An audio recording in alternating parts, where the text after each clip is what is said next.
Mama's got a chewing screw.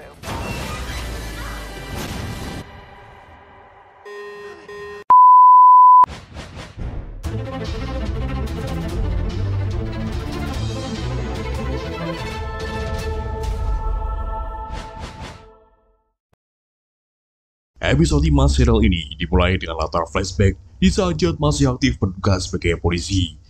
Ia bersama rekan-rekannya yang bernama Fat tengah menyelidiki seorang polisi korup. Untuk bisa mengungkapnya, mereka mencari pejabat kelas 3 bernama Uday Taksim yang diketahui bersekongkol dengan polisi korup tersebut. Jet mengungkapkan ia mencurigai satu nama polisi yang korup tersebut bernama Chalmers. Mereka tiba di sebuah gedung apartemen kuno, tempat Uday Taksim tinggal sementara dan bersembunyi. Di saat siap mendobrak pintu kamar, Uday yang tengah berada di luar kamarnya mengetahui polisi mendatanginya dan segera melarikan diri.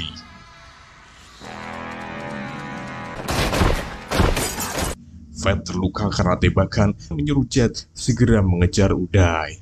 Saat berhasil menyusul Uday, Jet yang tengah menodongkan senjata untuk memberikan peringatan malah ditembak oleh seorang dari sisi lain.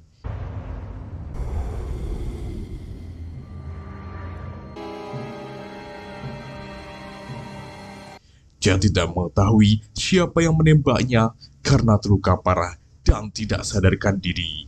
Dari situ, Jet difitnah telah bersekongkol dengan Uday Taksim dan malah dituduh sebagai polisi korup tersebut. Karir Jet sebagai polisi hancur, ia dipecat dari kepolisian dan dipenjara selama 5 tahun.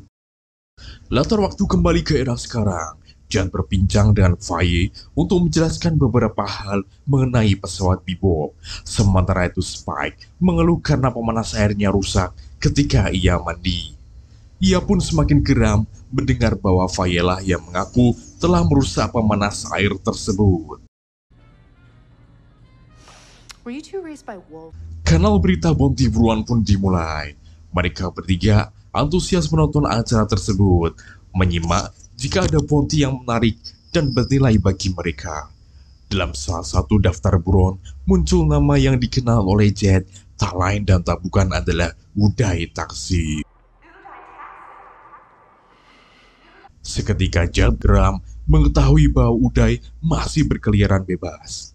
Jet bermaksud pergi sendiri demi mencari Uday untuk menguak kebenaran siapa yang telah memfitnahnya dan siapa polisi korup yang sebenarnya.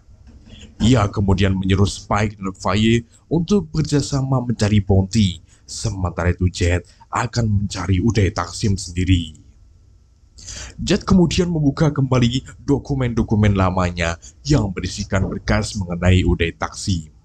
Ia kemudian janjian bertemu dengan rekan lamanya di kepolisian yang paling ia percayai, yaitu Fat. Tahu kan Fat yang di awal film tadi? Bener, mereka melepas kangen kemudian berbincang mengenai Uday Taksim yang ternyata mampu melarikan diri dari pesawat pembawa napi hingga bebas berkeliaran sampai saat ini.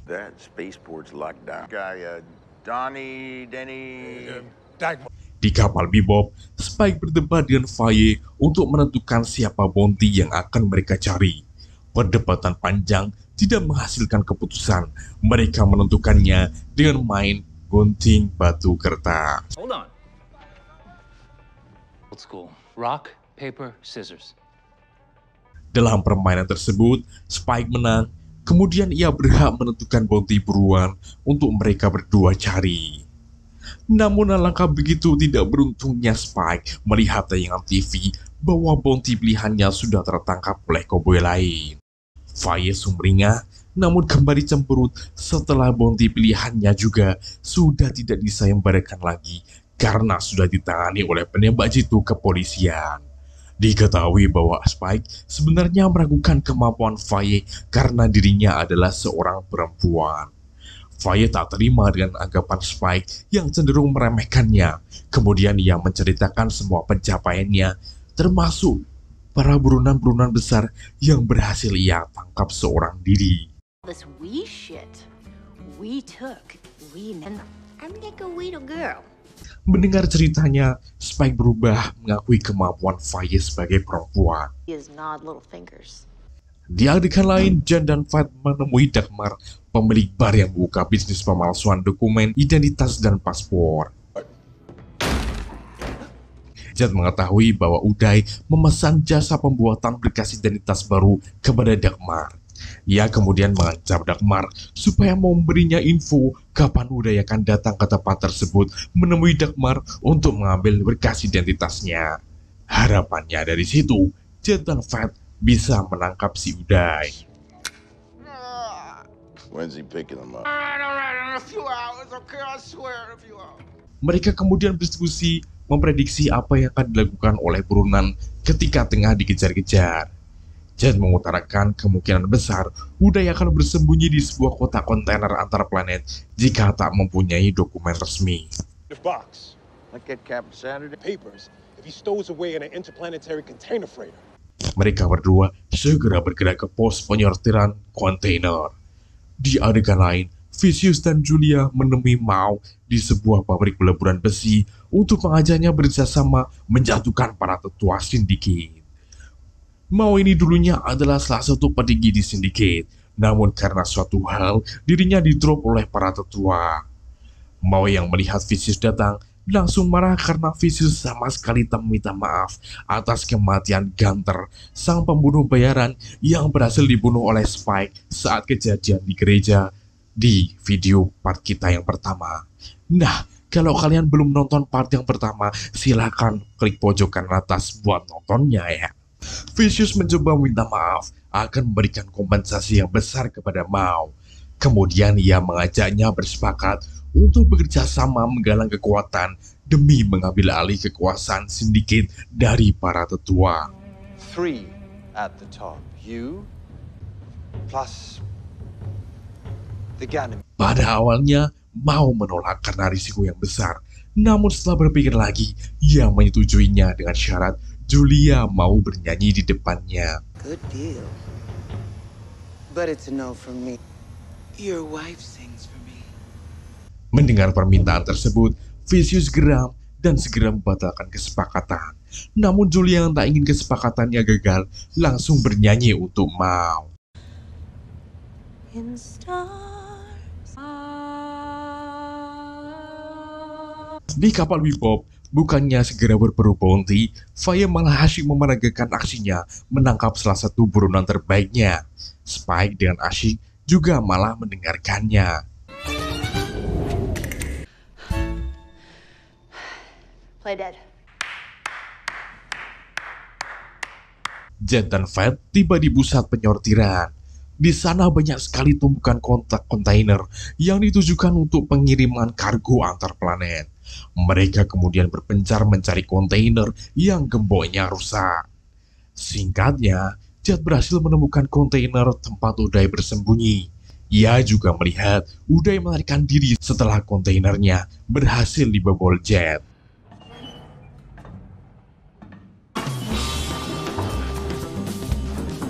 Jet segera mengejarnya dari suatu kontainer ke kontainer lain. Pada akhirnya, Uday terpojok. Jet berhasil menyusulnya, segera menjelaskan maksudnya untuk mencari keadilan dengan bertanya siapa yang telah menjebaknya. Saat akan angkat bicara, Uday malah tertembak mati di kepala oleh seseorang di belakang Jet. Was it Chalmers? No. Ternyata Fat adalah orang yang menembaknya. Ia kemudian juga mengutarakan bahwa ialah sang polisi korup dengan bekerjasama sebagai bawahan sindiket. Ia terpaksa memfitnah Jet untuk melindungi namanya dan menyelamatkan karirnya di kepolisian. Ialah juga yang menembak Jet saat upaya mengejar Uday di masa lalu. I chose. Because of you. Jet begitu terpukul mengetahui kenyataan bahwa rekan yang paling ia percayai di polisi malah menjebaknya dan menusuknya dari belakang. Fat kemudian meminta maaf harus membunuh Jet untuk menyelamatkan posisinya sekali lagi. I'm sorry. I gotta put you down like this. Namun sebelum ditembak, Jet dengan sigap menembak Fat terlebih dahulu untuk mencegah perbuatan Fat. Fat pada akhirnya tewas di tempat bersama dengan Uday. Polisi Chalmers datang melihat kejadian tersebut. Namun ia mengampuni Jet yang telah difitnah bertubi-tubi dengan membiarkan Jet untuk kabur dan akan menyembunyikan fakta kejadian Jet yang menembak Fat. To Uday first. As far as I'm concerned, these two dirtbags shot one another. Sementara di tempat lain, Julia menyadari bahwa Spike masih hidup setelah menemukan banyak petunjuk, mulai dari temuannya di bar milik wanita tua teman Spike dan berkataan Mao tentang pembunuh Gunter. Fearless is alive. Kapal dermaga Bebop butuh reparasi. Oleh karena itu, Jet memanggil montir untuk menggali kerusakan Bebop dan segera memperbaikinya. Namun si montir berkata ia membutuhkan spare part baru untuk menggantinya dengan yang lama karena ditemukan kerusakan di mekanik converter. I bet I could grab one refurbished. It's a J92 stabilizing coil. Got a brand new one. Si montir menyuruh Jet untuk pergi ke kota mencari spare part yang ia butuhkan. Sementara di kamar, Spike tengah membereskan rak yang ia jatuhkan. Ia kemudian menemukan foto dirinya bersama dengan Julia saat tengah bertatapan. Sekilas ia mengenang kejadian tersebut, Spike belum bisa menemukan Julia dan merasa terus mengganggu pikirannya. Faye baru saja membeli sebuah pistol dewa bernama Railgun. Ia begitu gembira bisa mendapatkan pistol bujaannya, kemudian dengan senang hati merakitnya. Si Jet, Spike, dan montir sama-sama bilang bahwa pistol tersebut merupakan scam atau penipuan. Nah, maksudnya apa ya? Aneh gak tahu. Dah, lanjut aja lah, Bang. Whenever I see a good-looking piece, I just have to touch it. I haven't found anything small enough to fit in the Jet menyuruh Faye untuk berjaga di Bebop sambil mengawasi pekerjaan si montir. Ia akan ke kota mencari spare part yang dibutuhkan. Spike mengeber sepeda motornya ke sebuah pusat keramaian kota. Ia kemudian memasuki suatu bangunan toko dengan papan nama Dr. Londes. Ia bermaksud mencari petunjuk dan informasi mengenai Radical Ed, buronan lama mereka. Di dalam klinik Dr. Londes, sebuah teknologi artificial intelligence menyapa Spike dan menuntunnya untuk terus masuk ke dalam ruangan.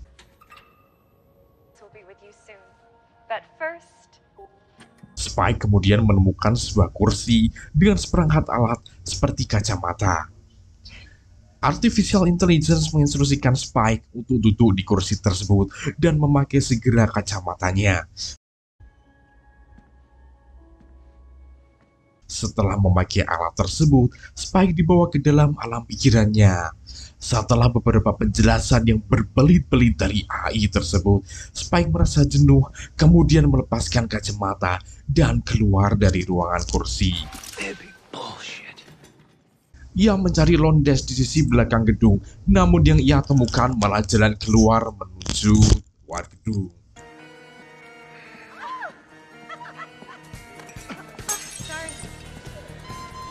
Saat ia bermaksud masuk kembali ke dalam klinik, Julia secara tiba-tiba berada di sana memanggil Spike.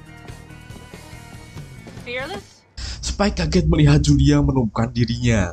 Ia mengutarakan rasa kangennya terhadap Julia dan bermaksud untuk kembali menjalin hubungan bersamanya. Namun kedatangan Julia tersebut bukan kembali ke pelukan Spike, melainkan ingin memberi peringatan kepadanya bahwa Vicious tengah berusaha memburunya dan ingin membunuhnya. You have to run, Fearless. Saat tengah menjelaskan, Julia tiba-tiba ditembak di kepala oleh Vicious dan anak buahnya.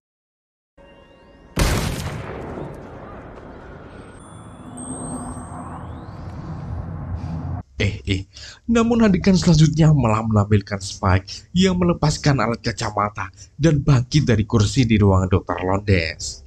Mengapa bisa demikian?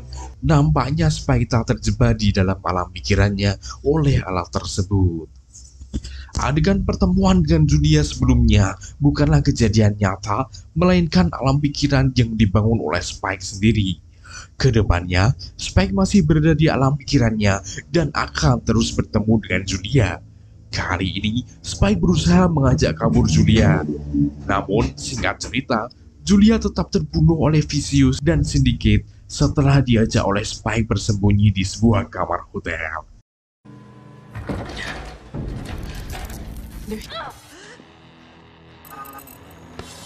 Repetisi kembali terjadi dengan Spike yang kembali melepas serat kacamatanya. Sementara itu, Jet di dunia nyata menghubungi Spike, namun tidak ada jawaban sama sekali dari Spike yang saat ini tengah terjebak di sebuah alat manipulatif di klinik Dr. Rondes. Tak kunjung mendapatkan jawaban, Jet segera muncul ke klinik. Ia menemukan motor milik Spike. Ia bergegas masuk dan kaget melihat Spike tak sadarkan diri di kursi memakai alat seperti kacamata. Spike. Seorang dokter mendatangi Jet, mengutarakan ingin membantu Spike keluar dari alat pikiran tersebut. Sang dokter menjelaskan bahwa alat tersebut adalah alat yang mampu memanipulasi alam pikiran seseorang dan berusaha untuk mempermainkannya. Ia menambahkan jika tingkat emosi penggunanya semakin bertambah dan mencapai 100% di panel indikator, hal berbahaya dapat terjadi dan Spike bisa dipastikan tidak akan kembali ke dalam kesadarannya alias akan mati. The AI, it's got him in a VR loop, attempting. Mendengar hal tersebut, Jet segera menyuruh sang dokter untuk bertindak menyelamatkan Spike. Si dokter menjelaskan bahwa tingkat emosi Spike terlalu cepat bertambah. Ia kemudian menyuruh Jet untuk terbang ke bumi untuk menghancurkan generator utama dari alat tersebut. Sementara itu di alam pikirannya, Spike kembali bertemu dengan Julia. Kali ini, ia mengajak Julia pergi sejauh-jauhnya. Rupanya, para anak buah Syndicate sudah bersebaran di penjuru kota. Adu tembak kemudian terjadi. It's okay. I'm gonna get us through this. Trust me. Julia tak senang dengan hal tersebut karena dapat membahayakan nyawanya. Julia justru berkata bahwa orang yang ia benci bukanlah Vicious, melainkan si Spike karena selalu membawanya ke dalam situasi-situasi yang berbahaya. Julia semakin lama semakin mengoceh, menjelek-jelekkan Spike. Sementara itu hati Spike sedih mendengar hal tersebut. Di sisi lain, ia masih terus berusaha menembaki para anak buah Syndicate. Jet berhasil kembali ke kapal Bebop, kemudian menyuruh Faye dan si Montir untuk segera menyelesaikan perbaikan kapalnya. Montir dengan bantuan Faye berhasil memodifikasi kumparan konvertor, sehingga kapal Bebop dapat mendarat di bumi.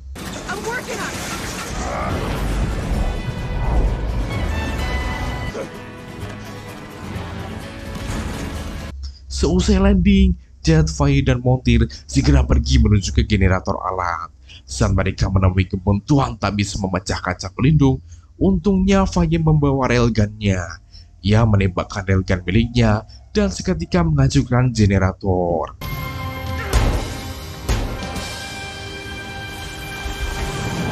Di klinik Dr. Rondes, Spike berhasil diselamatkan setelah nyaris ditelan alat selama-lamanya berkat usaha Jet, Faye, dan Montir. Spike kembali ke kapal Bebop. Ia merasa pusing setelah berlama-lama termakan di alam pikirannya. Jet memberinya santapan makanan untuk mengembalikan kesehatannya. Di kamar, Spike merenungkan apa yang terjadi dalam pikirannya selama duduk di alat jahanam tadi. Ia kembali mengingat Vicious tak segan-segan membunuhnya.